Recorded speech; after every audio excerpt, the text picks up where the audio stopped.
radio network powering more than 100 stations.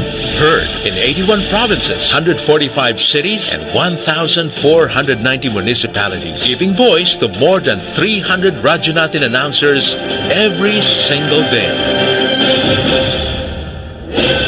DXTC 95.9 Radyo Natin FM of Manila Broadcasting Company, MBC Media Group, Cotabato City is a proud member of the KBP, Kapisanan ng mga Broadcaster ng Pilipinas, in partnership with Cotabato Institute of Technology, Foundation Incorporated, KITFI. Ganito yon sabihin ko sa inyo. Makinig kayo. Binabati ko po kayo at inanyayahan na makinig dito lang sa himpilang DXTC 95.9 Radyo Natin FM, Cotabato City. Maraming salamat po. Sabihin ko sa di magaga. Sa inyo na ang mga balitang iahati ng Radyo Natin Balita. Mga maiinit, nagbabagat, makabuluhang mga balita sa Radyo Natin Balita. Mga balitang nakalap mula sa loob at labas ng ating bansa. Radyo Natin Balita. Ito lamang sa himpilang DXTC 95.9 Radyo Natin FM, Cotabato City. Radyo Natin Balita. Di magkaka. DXTC 95.9 na Radyo Natin FM Cotabato City is a proud member of the KBP, Kapisanan ng mga Broadcaster ng Pilipinas of MBC Media Group. Itama po ang inyong mga orasan, ang oras sa buong Pilipinas. Isang minuto makalipas ang 7 ng umaga. Bismillah, assalamualaikum, ang kapayapaan ay sumasa inyong magandang umaga, Bangsamoro. Welcome aboard sa Hot Balita alas 7. Ngayon ay araw ng Merkoles, ika-isa sa buwan ng Enero 2025 at ika-isa sa buwan ng Rajab 1446 sa Islamic Isra Kalendaryo. Po ng aming butihing station manager sa aming admin officer KBP license, broadcaster Sir PB Jawari. Ang inyong makakasama Radyo Natin Caroline Abbas. 2 minuto makalipas ang alas 7 ng umaga. Para sa ating unang balita, formal nang nanumpa sa kanilang mga tungkulin ang nasa 250 na mga bagong pulis bilang mga bagong membro ng Police Regional Office Bar noong araw ng Lunes, ika-30 sa buwan na Desyembre 2024 na isinagawa sa Pro Bar Grandstand Camp Brigade General Salipada Kipindato na para Maguindanao del Norte. Ang nasabing panunumpa ng patrolman at patrolwoman attrition recruitment program ng 250 police recruits ay mismo nga pinangunahan ni Pro Bar Regional Director Police Brigade General Romeo G. Macapas sa 2,285 na aplikante ng PNP. Ang 250 na mga bagong pulis ang pumasa sa lahat ng mga pagsusuri. Ang banda, pinayuhan naman ni RD Brigade General or Police Brigade General Macapas ang nasabing mga bagong pulis na laging gawin ang nararapat paninindigan ang mabuting pagpapahalaga sa paglilingkod at pagprotekta mamayan ng Pilipino. 14 na minuto makalipas ang alas 7 ng umaga. Para sa iba pa nating mga balita, abot na sa 110 pamilyang apektado ng kaguluhan sa Sitio Raya, Barangay Bakayawa ng Malabang, Lanao del Sur ang nakatanggap ng tulong mula sa tanggapan ni BARM Chief Minister Ahud Balawag Ibrahim sa ilalim ng ALAB program ng Project Tabang noong araw ng Linggo. Ang Sitio Raya ay kabilang sa mga pinakaapektadong lugar nang nangyari ang kaguluhan sa barangay Bakayawan, Malabang del Sur. Ang nasabing relief assistant ay binubuo ng bigas, food packs, pangunahing damit at iba pang pangangailangan. Ang pamamahagi ay bahagi ng ayuda alay sa Bangsamoro ng humanitarian response and services ng Project Tabang.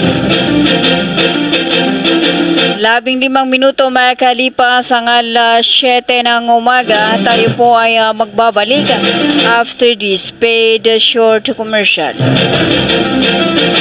Senator Amy Marcos, salamat at hindi mo pinabayaan ang mga solo parents. Deserve naman nila. Salamat sa dagdag insentibo sa mga matatanda. Deserve nila yan. Salamat sa pagbura ng utang ng magsasaka. Deserve na deserve. Senator Amy Marcos, the service we deserve. Deserve. Si Senator Amy Marcos ay may pamaskong pagbati. Masagalang Pasko para sa lahat ng Pilipino. Kaisa ninyo akong nananalangin para sa maraming biyaya. Naway manatili sa ating puso ang kapayapaan at pagmamahalan. Maligayang Pasko mula kay Senator Amy Marcos.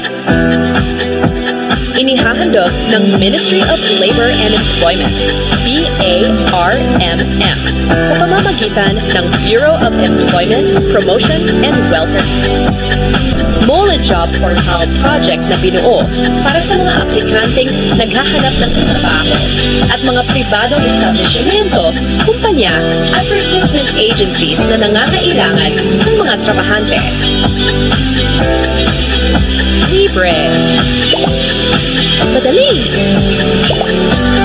Ligtas gamitin para sa mga job seekers at employers. Narito ang ilan sa features at function ng online platform system na ito.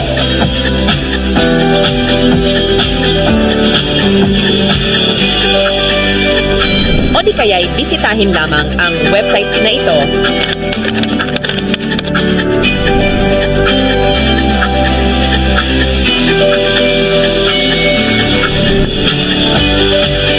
Maaari din i-scan ang QR code sa larawan.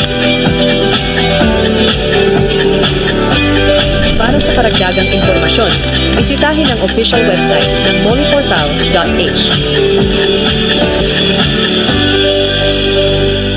Sa Cebuana Luwilier Pera Padaloes, malayo ang mararating ng piso mo. Piso lang kada 100 pesos ang pera padala sa 3,500 branches nationwide. Ano pang hinihintay mo? Tara sa Cebuana, supervised by Bangko Sentral ng Pilipinas. Kayo ba ay naghahanap ng mura at good quality na printing shop? Narito na ang Prince King Printing Services. Ang kanilang service offered, rush tarpaulin, rush printing, at marami pang iba. Para sa inyong mga katanungan, tumawag lamang sa kanilang contact number 0975-650-9125 o bisitahin ang Prince King Printing Services na matatagpuan sa RX13, harap lamang ng Petron Cruising Luna, Sinsuat Avenue, Cotabato City. Ang Prince King Printing Services, owned and managed by Mr. Faiz Ike Isla, the son of Ustaz Giamaluddin Isla, the president of Mahad Al-Uthman Al-Arabi Al-Islami.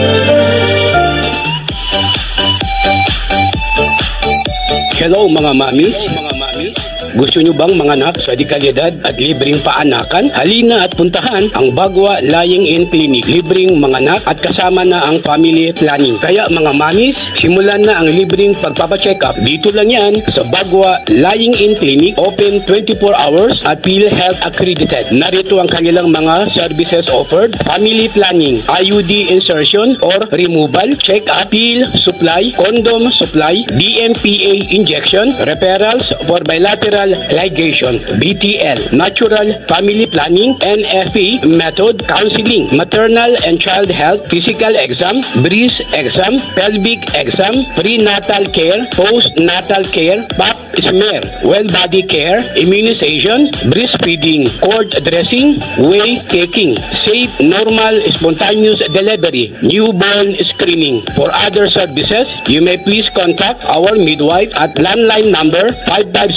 4422 or a cellphone number 0917-531-6697. Para sa mga karagdagang katanungan, pwede kayong bumisita anumang oras sa Bagwa Lying-in Clinic at hanapin lamang ang kanilang clinic manager. Ang Bagwa Lying-in Clinic ay matatagpuan sa Kimpo, Bagwa 2, Cotabato City. Owned and managed by Madam Fe Camano Mandi. Tandaan mga mamis, Bagwa Lying-in Clinic.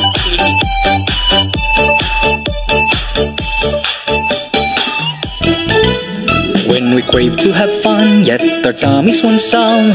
Everyone is thinking of a crunch with real chicken inside and if deliciously fried. Virginia crunchy chicken nuggets. Here it is, it's extraordinarily crunchy. Virginia crunchy chicken nuggets. It's real chicken goodness, tasty, oh yes, crunchy goodness in every bite. Virginia crunchy chicken nuggets. Your Virginia Crunchy Chicken Nuggets is available nationwide. Head to your nearest Virginia factory outlets and all leading supermarkets. Virginia Crunchy Chicken Nuggets is under Virginia Food Incorporated Crunchy line.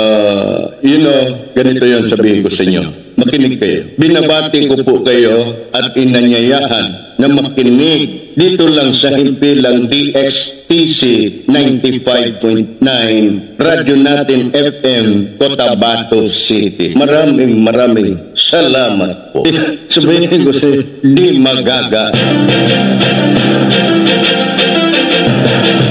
Itama po ang inyong orasan, ang oras sa buong kapuluan. 22 minuto makalipas ang alas 7 ng umaga.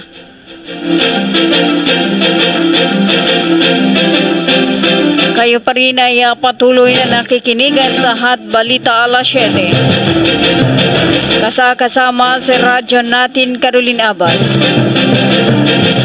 Para sa iba pa nating mga balita, nakaligtas sa pananambang si Police Corporal Tuhami Musa ang kanyang kabiyakan. Anak nitong hapon ng Martes sa December 31, 2024 sa mataong bahagi ng isang kalye sa Barangay Awang sa Dato Udin Sinsuat, Maguindanao del Norte.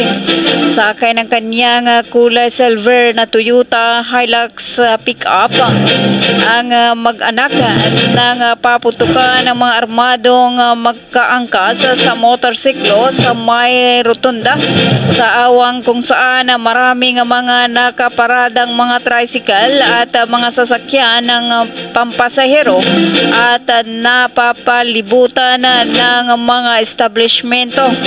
Gumanti ng putok si Musa sa mga bumarila sa kanya kaya agad na tumakas ang mga ito gamit ang kanilang motorsiklong nagka-aberya sa isang bahagi ng highway kaya sila nang agaw ng motorsiklo ng isang motorista.